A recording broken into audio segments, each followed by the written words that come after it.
Separation anxiety is the most common type of anxiety disorder in children. According to the Recovery Village, it accounts for half of all referrals for mental health treatment for anxiety in children. So here to help us help our kids achieve that independence and then offer the parents some help to deal with this separation anxiety is a licensed clinical social worker and parenting author, Mary Wallace. Thank you so much for being here. Thank you so much for having me, Ellen and Kristen. I feel like this is a hard one for parents because it hurts us while you're seeing your child hurt as well and you don't know what to do. How do you know, first of all, if your child is having separation anxiety?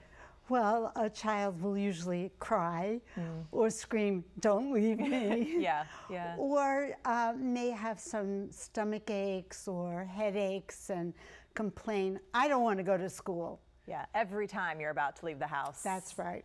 Will it come clinging? up? Yeah, clinging. Will it come up at home even when you're not leaving, or only in that situation when you're dropping them off? No, at any time they're Okay. separating from you.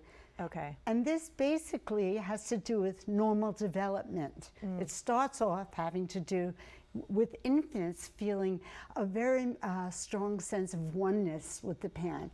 I Yeah. cry, you feed me. You rock me, you change my diaper. I trust you. You're the person I turn to make me feel safe and comfortable. And that continues. So it's not unusual that a child wouldn't say, Like, "Don't leave me." Yeah, where are you going? Yeah. All right, so you're going to help us kind of figure out how to work with this. So the first thing you say, develop self-awareness. What do you mean by that? It is so important when we see our child being upset when we're leaving them.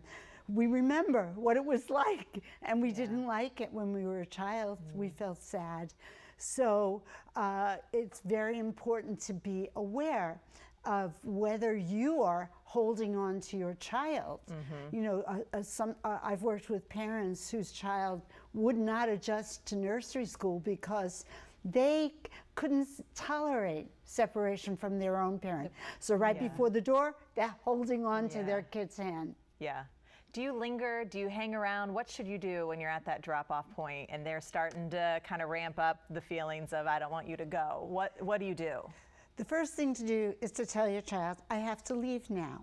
Okay. And then if you know the child has some problems, you might come up with some sort of a way of saying goodbye.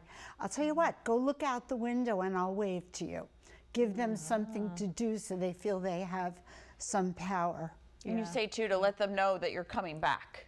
Yes, and young children especially do not have a sense of time. Right. So if you give them something specific, "I will be here after lunch or after your nap," it makes them feel comfortable and reassured. Yeah. I know a lot of parents are getting ready for summer. They're sending their kids to summer camps, which might be a different camp every week, so there's no routine to that. You want to make sure it's a safe place. Does that help to make sure that you're dropping your child off and you feel comfortable there too? Yes, it's very important to do your homework and make sure you feel really comfortable about the people, about the safety of the place, so then you can convey that feeling to your child. They pick up on it.